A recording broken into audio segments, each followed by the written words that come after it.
존경하는 국민 여러분, 이하경 국회 부의장님과 선배 동료 의원 여러분, 한덕수 국무총리님을 비롯한 국무위원 여러분, 국민의힘 국회의원 박충건입니다.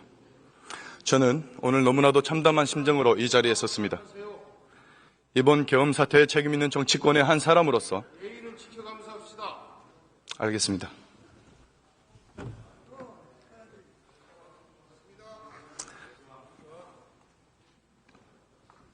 국민께 너무나도 큰 실망과 심려를 끼쳐드린 데 대해서 고개 숙여 깊이 사과드리며 이 국정 혼란을 해소하는 데 책임을 다하겠습니다.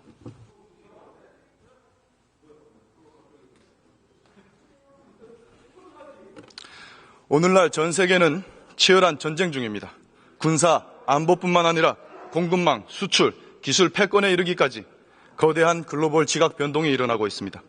이러한 환경 가운데 대한민국의 경기는 침체에 빠져들고 산업 경쟁력은 추락하여 중국에 추월당하고 있습니다. 여기에 북한은 핵무장을 하고 러시아 파병으로 국가의 안보 위기는 최고조에 이르고 있습니다. 북한의 해커부대와 간첩들이 사회 곳곳에서 활개치고 있습니다. 이러한 비상 상황에 우리 정치는 도대체 뭘 하고 있습니까? 본연의 책무를 망각하고 분열과 반목, 개인과 정치적, 정파적 이익에만 매몰되어서 유혈이 낭자한 내부 싸움에만 매몰되어 있습니다. 반복하고 있습니다. 오죽하면 우리 경제는 인류, 정치는 사류라고 하겠습니까? 6개월 전까지만 해도 저는 평범한 회사원이었습니다. 이 안타까운 정치 현실을 고쳐보고자 정치에 도전했지만 지난 6개월간 제가 경험한 우리 정치는 사류라는 평가도 과합니다.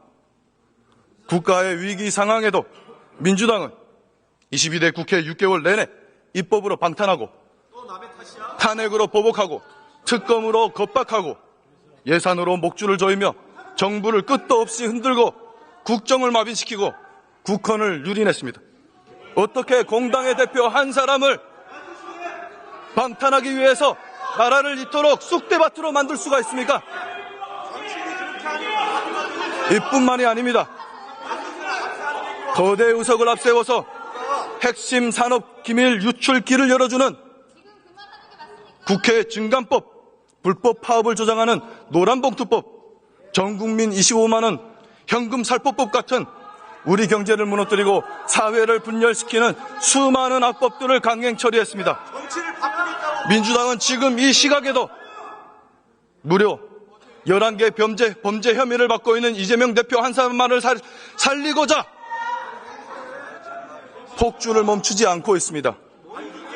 이 과정에서 심각한 국가기밀들이, 군사기밀들이 유출되고 언론 길들이기와 가짜뉴스 선동을 일삼고 있습니다.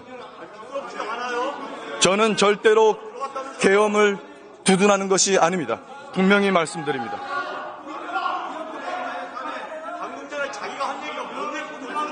국방부 차관님 단상으로 나와주십시오. 들어주십시오.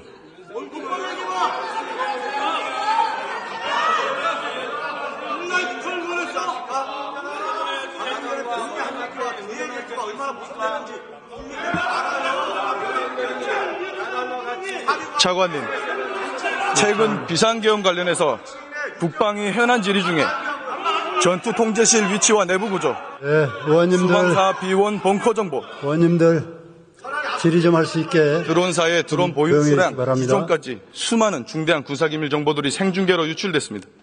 거기다 정보사 요원 5명의 실명까지 거론됐죠. 차관님, 이런 정보들이 유출되면 어떤 일이 일어납니까? 예, 답변 과정에서 중요한 군사 정보들이 유출되는 것은 저희들이 여러 가지 안보상에서 심대한 위협이 된다고 생각합니다. 신원이 노출된 요원들 같은 경우에는 작전에서 더 이상 작전을 수행하지 못할 수도 있지 않겠습니까? 예, 그럴 수 있을 것으로 판단이 됩니다. 그리고 전투통제실 정보 같은 경우에는 북한군 미사일 부대라든가 특작부대의 비상시 우리군 지휘부의 위치와 침투 경로를 알려주는 그런 일이 그런 효과가 있지 않겠습니까? 예, 중요한 임무를 수행하는 인원들입니다. 게다가 민주당은 우리나라가 탄저군 공격에 취약하다는 정보까지 공개했습니다. 북한에 대놓고 우리의 취약점을 공개한 겁니다. 이번 군사기밀 유출 사태는 군과 국회가 모두 엄중하게 받아들여야 됩니다. 몰랐다면 무지한 거고 알고도 그랬다면은 기밀 정보를 적국에 갖다 바치는 행위나 마찬가지입니다. 국방위는 앞으로 질의 내용에 따라서 비공개 보고를 할 수 있도록 조치해 주실 것을 강력 건의드립니다. 네, 알겠습니다. 한독수 국무총리님 단상으로 나와주시기 바랍니다. 총리님, 지난 11월 6일에 민주노총 간부들이 1심에서 중형 15년을 선고받았습니다. 혐의가 뭔지 알고 계십니까? 네, 아마 우리의 그 적국과의 그 통신 그리고 이렇게 하는 것이 좋겠다라는 뭐 그런 일들을 받은 거 아닌가 싶습니다. 간첩죄였습니다. 21세기 대한민국에 실제 간첩이 존재했습니다. 그것도 민주노총 핵심 간부가 북한 정권의 하수인 노릇을 한 것입니다. 이들은 2018년부터 4년간 총 102차례에 걸쳐서 북한 정권과 지령을 주고받았습니다. 청와대와 미군 기지 같은 군사정보들을 입수하고 이태원 참사를 세월호 사건처럼 촛불 시위 투쟁을 추진하라는 것이었습니다. 총리님, 이 정도면 파렴치한 종북 반국가 세력 아닙니까? 간첩을 두둔하는 겁니까 지금?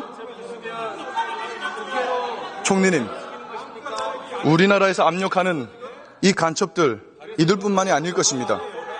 이들을 잡아내는 역할은 누가 합니까? 이러한 간첩에 대한 대응 기관들이 있습니다만 최근에 이런 수사권 조정 이런 것들에 의해서 조금 옛날과 같은 그러한 그 능력은 발휘하지 못하고 하는 평가들이 많습니다. 이 부분에 대해서는 우리 정부도 그렇고 또 우리 국회하고도 적극적으로 협의를 해서 이러한 부분들이 잘 국가 보위를 위해서 작동될 수 있도록 그렇게 노력을 해야 된다고 생각합니다. 그렇습니다. 경찰의 대공수사권은 제대로 허점이 많습니다. 국정원의 대공수사권 누가 박탈했습니까? 여기 앉아 계신 민주당 의원들입니다. 민주당입니다. 민주당이 국정원의 대공수사권을 박탈했어요. 국가안보를 위협하는 간첩을 잡지 말라는 것 아닙니까?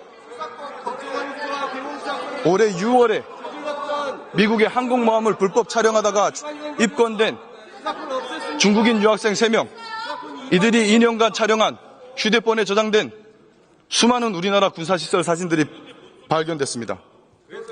총리님, 이들 외국인의 간첩 행위를 간첩죄로 엄벌할 수 있습니까?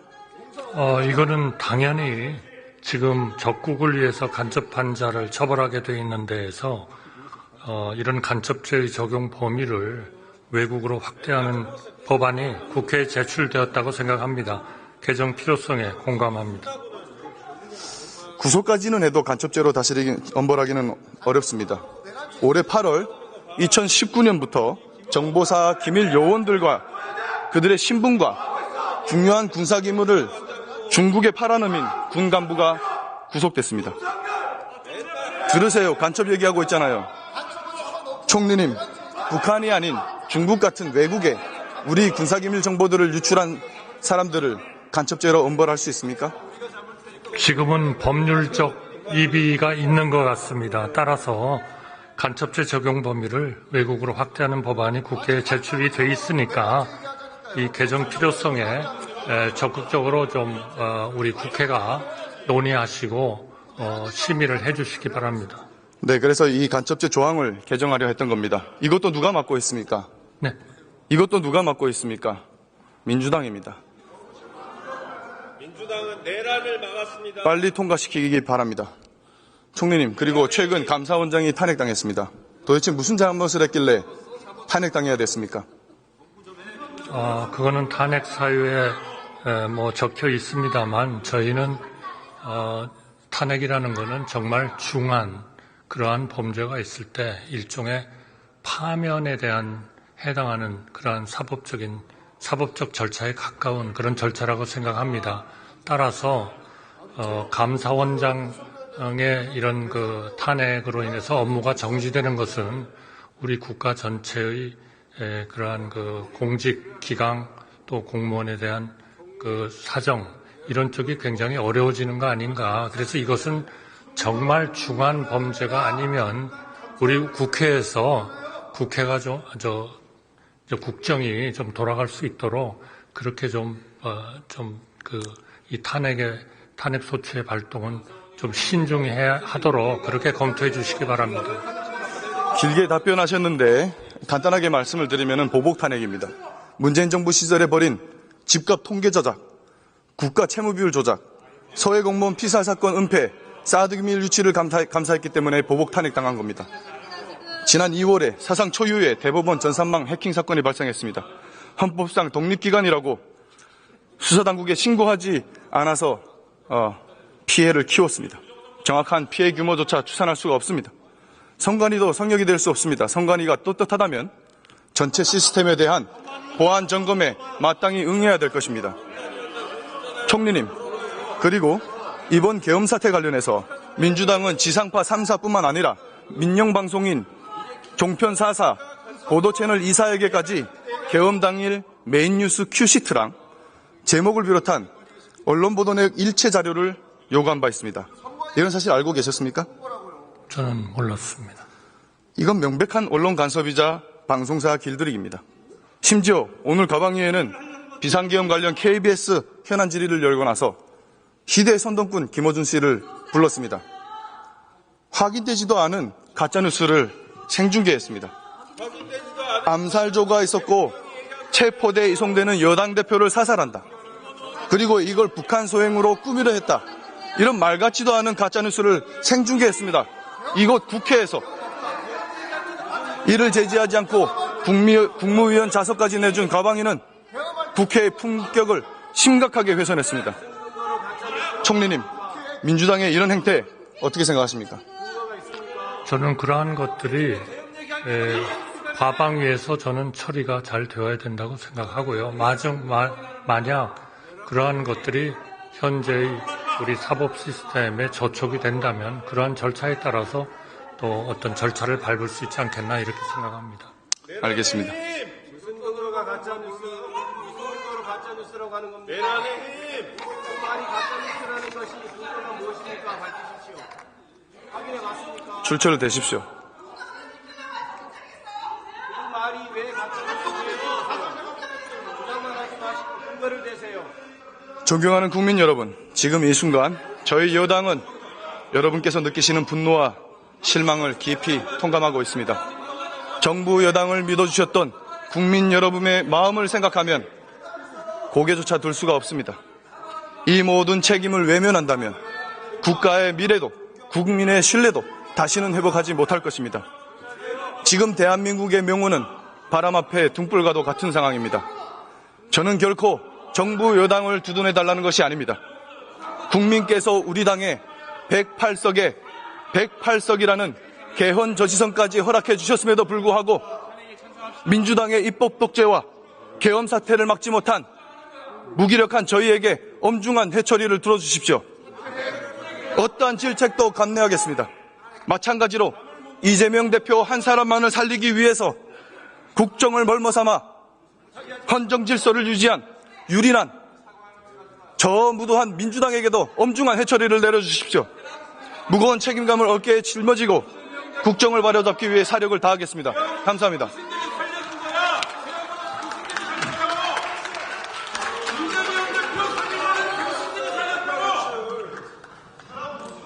다음은 국민의힘 경기 안동 위원장 쳐졌어요. 한동훈 대표 위험하다고 들어가자고 한 게 민주당 의원들입니다. 제일 위험했어요. 한동훈 대표가. 누가 개혁하라고 시켰어? 그거 위험하니까 안쪽으로 들어가자고 한 게 우리예요. 당신들이 개혁한 거잖아. 왜 우리한테 맨날 방탄 뒤집어 씌워? 방탄은 당신들이 하잖아. 자, 의원님 질의하시도록 좀 조용히 해주시기 바랍니다.